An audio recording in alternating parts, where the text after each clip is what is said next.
How you doing, YouTube? Matt with Massive Beer Reviews, back with yet another review. And, yeah, it is American IPA time. In the form of Tree House's Julius. Yeah. This is, I believe, the second or third Tree House review. I did their Lights On, I believe. No, Eureka with Citrus. That's what I did. And, one other one slipping my mind. Anyway, I'm super excited to give it a whirl. I have had this before, so I kind of know what it's about, but it's been a little while, so let's dive in and see what she's got. As far as what it says in the can, Julius, India Pale Ale. Let's see, 6.8% alcohol by volume, brewed by Tree House Brewing Company. On the back here you have, you're fortunate to be holding Tree House Brewing Company's flagship American IPA, Julius. Julius is a bright tropical fruit beer filled with flavors and aromas of peach, mango, passion fruit, and a melange of citrus. It is gentle on the palate while still incredibly hop saturated. It is the result of our uncompromising dedication to the fresh, progressive, delightful beer. We hope you enjoy it with laughter, good cheer, and in the company of those you love. Tree House Brewing Company. And that be that. Their label is the label is pretty much just their logo with Julius written in nice font. I actually really dig their logo. It's on the front there, bigger on the back here. It's just a plain white logo. Whoever drew that knows what the fuck they're doing. So, can-wise, this is actually, I think this is the first Treehouse beer I've gotten from a standard can. What I mean by standard can, actual design can. The rest of them have been like stickers, I believe. So yeah. Let's crack this sucker and see what she has to offer. Super excited to review this. Like I said, I've had it before. I mean, it's one of those beers. A lot of people talk about it. They're like, oh, Julius, Treehouse, yada, yada, yada. A lot of beers get a lot of hype. But for me, this one is deserved, I guess you'd say. Date-wise, for all your date whores out there, this is 10 days old. So there you go. So can't complain about that. 1.5 fingers, infinite creaminess. You can see a defying gravity there. Just off whitehead. Nice tight back bubbles. And like I said, creamy as fuck. And that's hazy. I mean, you're talking about super haze on that sucker. You know? Jesus. You know, it looks like butternut squash soup, pretty much. Nice golden orange hue to it. So yeah, she looks the part. See what she smells like. It's the epitome of the juice. The juice.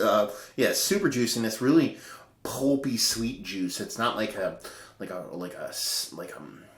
jammy juice. Like to me, like you get some sours that have like a juiciness to it, but it's more like a preservative kind of jammy, kind of like earthy juiciness. This is just really sweet, pulpy juice. And, I mean, you're getting pretty much what is on the label, not to reiterate all that, but you're just getting passion fruit, stone fruit, mango, papaya, fucking citrus. All the key fucking words that everybody ever wants to throw into a beer. It's actually in there. And it's super bright, super juicy. There you go. I mean, it's ridiculous. Nice sweetness to it, too. Yeah, it's absolutely incredible to get that out of the hop profile that you're using. You know, you actually think you blind this to somebody, you give it to them blind, you let them smell this, not knowing there's beer involved. They're probably just think you just put some kind of mixed tropical fruit juice under their nose. Yeah, so, I mean, that's kind of pushing it, I guess you say. I'm in the beer world, that's what we think. You actually give it to somebody who doesn't drink beer, they know it's beer because, you know, there's a kind of slightly oniony, kind of earthy hop in there too, but it's just overpowered by that super juice. So yeah. Yeah. She smells awesome. She looks awesome. Let's dive in. Cheers.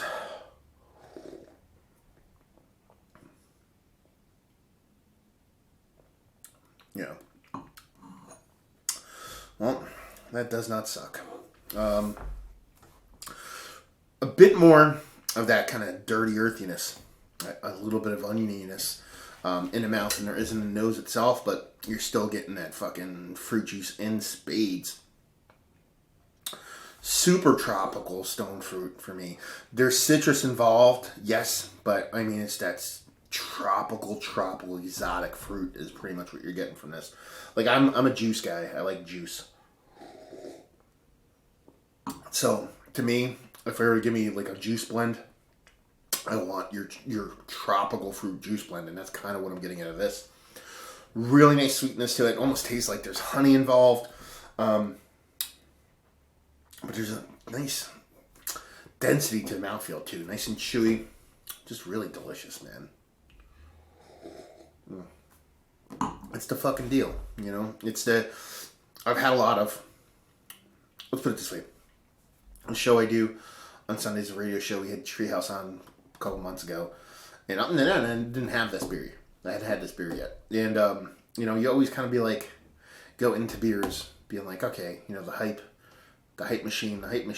This is the one that actually exceeded it for me, which is pretty hard when you're a pretty bitter, fucking angry, douchebaggy kind of person like me who absolutely leans towards hating what's popular. Yeah, I just had to give it up and say it's absolutely fantastic. So let's talk about it. Is it one of the better beers I've had as of late? Yes. It is that fucking good. It's just, for me, I mean, if you watched all my videos, and if you did, please seek fucking help. But if you've watched all my videos, you know I'm not a huge IPA guy. Except for the New School hop. Then when that started to come about past couple years into prominence, not that it's not older, but that's when it started to turn me. I'm not big into super kind of like rindy citrus. I like my juiciness, I like my sweetness, and I don't like West Coast pine driven hops.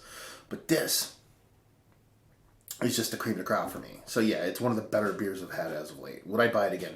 If I can fucking buy it, I buy it all the time. That's the only problem. Tree House in Brewery only. So you gotta go get it. Connecticut, 6 hours away. So I have to rely on the awesomeness of others to produce beers for me. And that is pretty damn awesome of them. So thank you very much, George. And Steve. They went up, Steve went up and then George got it from him. But anyway. So yeah, I definitely bought it again. I believe, I could be wrong. Don't kill me on this, fucking stat nerds. I believe it's right around $15 a 4-pack. For me, that's fucking blown out of the water. Awesome value. And like I said, the availability is just, you have to go up there. And it's just that fucking good. If you like what? Well, you like this. Atypical. If you like your New England, Connecticut, juicy hop forward beers, then this is definitely going to be for you.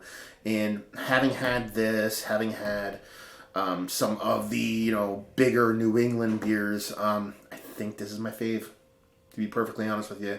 And I've had quite a few. So for me, this is shit. So there you go. Another review in the books. Hopefully you guys enjoyed the review. If you did or you didn't or somewhere in between, please leave a comment in the comment section below. Like, subscribe, all that fun stuff. If you want to check us out anywhere else on the internet, go on Google. Type in Massive Beers, hit enter. You'll find us Facebook, Twitter, Instagram, Untapped, everywhere you want to look. And yeah. So hopefully you guys enjoyed the review. Hopefully you're enjoying something as magically delicious as this. And hopefully see you next time. Cheers.